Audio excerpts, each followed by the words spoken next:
Clicker's right here? Okay. Yes, clicker's right here. Great. Yes. Thanks, Danny. Welcome all of you after lunch. How was lunch? Good. It was really amazing to see how this room really reoriented in a couple of minutes, and we are back into our session. As Naveen shared in the morning, we have a great set of lineup of talks in the afternoon as well, kind of adapting to letting you know more about our programs and what we do, but also a lot of hands-on activities. My name is Uttam Tripathi. I lead the global programs team here at Developer Ecosystem. And my talk is focused on, you're getting started today and hopefully next few weeks as a DSC lead. But what else is possible? What are the possibilities? And what are some of our programs that probably is interesting for you to know right now as you venture on your journey in next few years? The idea for us is we don't want DSC to be the only program for us to be working together with many of you. There are other opportunities, and how can we make the best of all of that? So in that way, let me actually start by sharing my own journey, going back from my student days to what I do right now at Google. So I was born and brought up in a northern Indian city of Kanpur, where I spent first 25 years of my life. I went to college in the same city, but I got interested in technology very, very early. In fact, more than technology or computer science, it was more maths that got me interested in my high school. So when I went to college and studied computer science at IIT for my program was a bachelor's and master's program. So if you do a bachelor's and master's separately, you typically spend 4 years and 2 years in India. But for me, in 5 years, I got both the degrees. It's kind of good deal for me. And I worked on a lot of interesting projects, solving challenges for local businesses and all. But what was most interesting on those 5 years, in addition to programming and computer science, I took a lot of economics courses. I took a lot of courses which were outside the traditional realm of computer science. And it helped me later on in my career quite a lot, especially more recently as I lead the team here at Google. So then after finishing my early education, I had an opportunity to go to Switzerland for 1.5 years. I was working on a set of European Union-funded research projects on cloud computing, business information analytics. And it was, for me, that was the first time actually I set foot on a plane. So the first time I was on a plane when I was 23 years old. And the first flight I took was an international flight. So there's a lot of culture shock. There was a lot of change that I adapted to. First time living away from family, away from friends, but I learned a lot, right? And that, I think, was a lot of formative years for me. Came back to India, worked at Amazon as a software developer. If you work at Amazon as your first job, that kind of prepares you for a lot of things in life, right? And you learn a lot of things very, very fast. The environment is fast moving. You learn a lot of things very quickly. One thing that I realized, and this is where I think some of those courses I took on early on in my educational life kind of brought it back to me. I was interested in technology, but when I was working as a software developer, I think I felt I was missing something. And the place I wanted to be was an intersection of both technology and business, where I can use a lot of my technical skills, but also be in a place where you're making business impact. That kind of encouraged me to pursue MBA pretty early in my career. So I did my MBA after 2.5 years of work experience. Typically, people spend a lot more time. And then shortly after that, Google was hiring for this really new role in India. So 2011 is when Google was setting up developer relations organization across the world, and they wanted someone to come on board and set up DevRel as a practice for Google in India. It was a perfect role for me because you're working with developers, you stay technical. At the same time, it's a very outward-focused role, and you have to think of which startups can I work with, which partners should we be engaging with, who are the right communities to be partnering with, which cities, you have limited resources, and India is a big country, so which cities do you prioritize? That work kind of expanded, and then I was managing Google's developer relations for all of Southeast Asia. 2014, Labor's Day weekends, first week of September is when we moved. So I had an option to move to here in Bay Area. So that move happened. The family grew here. And this is my team from a couple of years ago. So you'll probably see some familiar faces here, Erica and Naveen. I actually should be updating this picture to be more recent so that everyone is represented here. But as I said at the beginning, right now, the teams that I manage at Google are the teams behind developers.google.com/community. If you go there, all the programs, that's what my team supports. Also, the North America team, is directly reporting to me as well. So initiatives like today's, the one we did in Canada a few weeks ago, is really close to my heart, because for us, North America is a place where we can take all of our global programs that we're launching worldwide and bring it to market first and get a lot of early results. So that's my own journey, the path I've taken over the years, and where it has brought me today. And as we run these programs, as we run these communities, there are 3 pillars that we keep central. And I think many of these things, as you are getting started as DSC leads, it's interesting for you to think of. First is feedback. Jason talked about it in the morning. Naveen talked about it from a product feedback lens, how it's important for you to tell us which products work for you, which don't. For me, feedback is also important from a program point of view. Like DSC, as we said, early stages right now, something that we are doing as a program will probably work, others won't. If we are sitting here in an ivory tower in Sunnyvale and trying to launch these global programs and making it work without having that two-way channel, it's a sure shot way of failure. On the other hand, if you're telling us honestly, A, B, and C is working well, but these 2 things need to be improved, we want to know that. So yes, product feedback is important and keep them coming, but also program feedback is important. Quick laps, which content bundles are interesting, which format is working for you, which one is not. The second is community first. I apply it in my group. I strongly encourage you all to do that. We had the talk in the morning where like doing the right thing for the community, doing the right thing for your student group is important. The way we do it, any decision that we are making, any new content we want to put out, any new program we want to launch, is it really in the interest of our developers or community, or is it only going to help Google? If it's only going to help Google and it's probably not going to be helpful for developers, I always push back. We are not launching that. I would encourage you all to think of the same way. If you are running some initiative in your student group and the students are not going to benefit from it, probably you should not do it. Because the risk of that is you're going to lose your community very, very quickly. And within a few weeks, maybe you don't have your community with you anymore. And finally, diversity and inclusiveness. We at Google are building products for all of the addressable market across the world. We're not building products for a subset of our population. We are building products for everyone. Now, in order to build those products, it's important for us to have a community that is representative of a developer, of a user base that exists worldwide. We can't say we want to build product for everyone, but then our feedback is only coming from a subset of that audience. Our community doesn't represent the full spectrum. So that's why diversity and inclusiveness is super important for us. I would argue it's important for each one of you as well. And it takes different shapes and forms, right? Depending on which country you are in, which region you are part of, these definitions change. But keeping that in mind is super important. And also as leaders, when you're building your leadership group, when you're building your organizing team, are you reflecting that into that or not? Like, is this something that we're just talking about, or we are also practicing? So these are the 3 pillars that we use. I keep this as a guiding principle for a lot of our work. As you are getting started, I think this is something interesting to think of. Not talking about journeys, what journeys are possible as DSC leads. You are here on the left side getting started as Developer Student Club leads. We have a lot of excellent programs that you can possibly pursue in years, months to come. I think more likely in years to come. So the first one, which is probably closest to what you are doing as DSC leads, is GDG, Google Developer Groups. We're going to flip the slides through a little bit. Google Developer Groups. So as you as DSC leads today are leading communities on your campuses.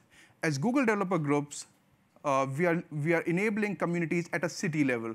So this is a community in City X in New York where people are getting together once every few weeks to talk about Google technologies, open source technologies. Ram and Vimal here on the left corner are running GDG in Toronto. And I know they're working closely with the student groups over there, with other communities with GDGs, to really bring a strong community together. And they have been running a lot of Cloud Study Jam workshops. Right after my talk, we have a talk that specifically talks about what Study Jam is. But this is one option. Like, if you like what you're doing as DSC lead, after your graduation, you move to another city. You either find a GDG there, you get associated. If there is not a GDG there right now, even better, you can actually take up the challenge and start one, and you continue doing what you're currently doing. The second program, which is pretty important for us, and this is a program I'm personally quite excited about, is Women Tech Makers. So we did the show of hands in the morning of GDG, so I'm not doing that anymore. Who here has already heard of Women Tech Makers program? So it's good. This is actually more hands that went up for GDG, which is great. So we have a problem in tech. The problem is diversity gap, gender gap specifically. Through Women Tech Maker, we try to solve that by providing resources, community, and visibility for women to be successful in tech. This is a program with a membership of 100,000 right now. It's strongly growing. If you want to get associated with just this program, the opportunity is to be a Women Tech Maker ambassador in the city, in the region that you are in. You work closely with the other programs. You work closely with the GDG, maybe the DSC chapters in those regions, but just towards this one single goal: how can we bridge the gap in this key area? And then finally, our experts program. So a lot of developers across the world build products and applications on top of Google's APIs and platform. Some of them end up being subject matter expert. They really stand out. These are not people working at Google, but there are people out there. Really, they become subject matter expert in certain areas. Through our GDE program, we shine spotlight on them. So you end up being like an Android expert, and we have a directory where you get showcased. If there are opportunities for you to go and deliver talks, we kind of curate those opportunities for you and surface it to you. If you want to do video sessions and put it online or write blog posts, we have programs through which we promote that. GDEs, we also have very close association with GDEs when it comes to product feedback. Android, Chrome, Firebase, Cloud. The product managers are literally talking to GDEs very, very regularly whenever they're getting ready to launch their next version. And this is pretty interesting for some of these experts as well, because they are on the cutting edge of technology, and they want to be in the place where they're able to influence the roadmap of that product. Pretty opinionated, so whenever Android is ready to launch their next version, they actually have a list of wish lists that the product team should be looking at. And through this program, we are able to make that possible. So Ryan, who is here, she's a GDE in Lebanon, is also a good example of how you can navigate through multiple programs. So she started first as a GDG organizer in Lebanon, then she became a Women Tech Maker lead. Now she's also a Google developer expert. And if you look her up on Twitter or LinkedIn, she's like really popular, doing a lot of talks, doing a lot of sessions. And the point being, your journey can take any path, any course, and many of these programs help you be successful in that. And finally, and I was talking to a couple of you over lunch, and this question came up. Some of you may not want to take any of these routes. You may want to go out there and launch your own startup after graduation. What programs exist? So the good news is, Google-wide, there are multiple programs that exist. Through the ecosystem team that I represent, we have a program called Launchpad. The idea being, how can you take your technical skills, combine it with an idea, with a small team, and if you're getting ready to launch a startup, we have a program that supports that. Through our accelerator program, which is global accelerator, where we bring startups from across the world here in Valley. We are also launching a set of regional accelerators. We are also partnering with local startup ecosystem enablers in different markets, really like bringing a lot of best practices that Google has to offer, content, mentorship, for you to help take your startup off the ground.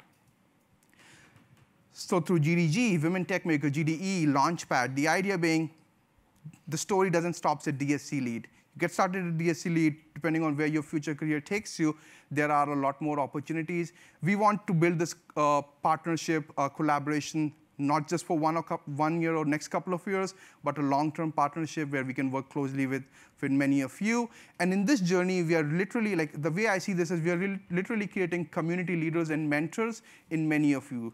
Tomorrow, you are all going to be like, not just running your own chapter and running your own company, but being the role models and mentors for many others. And how can we have the shared journey together? In this experience, we also don't want to create walled gardens. The idea is not to create something which is closed, but instead have a park where everyone is welcome and anyone who wants to join can come in and join.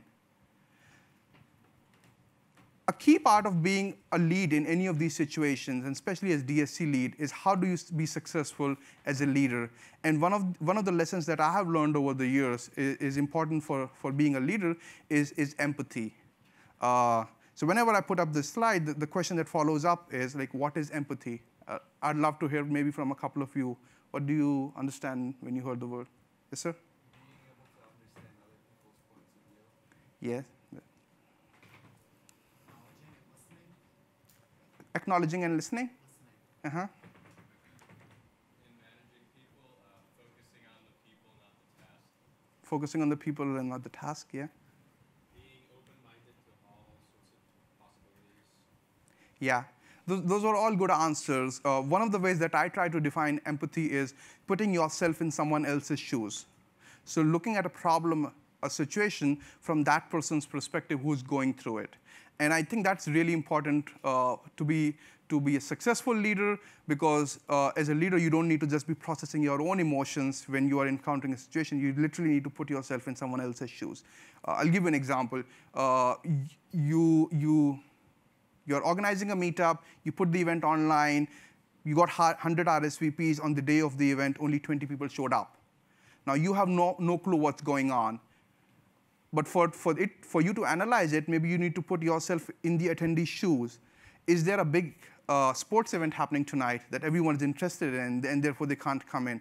Or maybe your venue is not accessible. Or maybe it's too late in the evening for people to not feel safe to come to your venue, right? So trying to be empathetic in some of those areas. It's also important for you to show this skill to your core team, especially as you're trying to get work moving. Now the thing that comes up is, okay, great, you're talking about empathy, but aren't we all good at it? So who thinks that they're good at empathy and they're already practicing everything? We have one hand here in the room, or maybe a couple more, which is, I would actually say, like, you all are pretty honest, because I don't think I'm perfect at empathy. And this is all a muscle that we need to build over many, many years, and something that we need to get better of. When I would reflect back when I was a student, I would say I was pretty poor in empathy. I would be a lot more self-focused in terms of how you need to move. And there's more maturity that comes. So it's good that some of you are already feeling you know what it is and where it takes you. I think this is one of the important skills to be a successful leader in today's world, especially as you're working with people from different background, different points of view. How can you take everyone together and take them forward? This is also an interesting way to look at it, like the three circles. It starts with sympathy. You feel bad about someone. You feel pity about someone. And then the most outward circle is apathy, like I don't care. Empathy is where you are understanding the other person's point of view, but also taking care of yourself. You just don't get sucked into that problem completely. And I think this is an interesting place to be.